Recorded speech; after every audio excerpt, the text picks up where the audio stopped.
Alright, here's how to isolate single colors in Premiere Pro.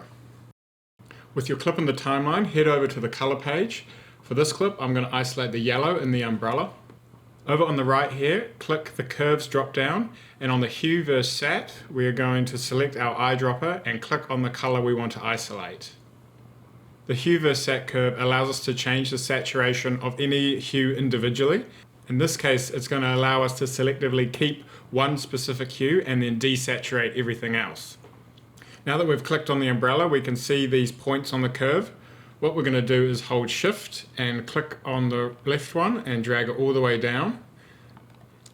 And we're going to do the same to the right one. And now you can see it's desaturated all the colors but the color range within this point here. So you can see some of the umbrella is desaturated and we don't want that. We're going to want to bring back some of those colors.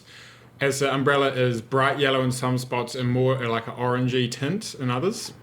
So here we're just going to adjust our curve a little bit. I'm just going to bring this out and you can see the umbrella filling in there.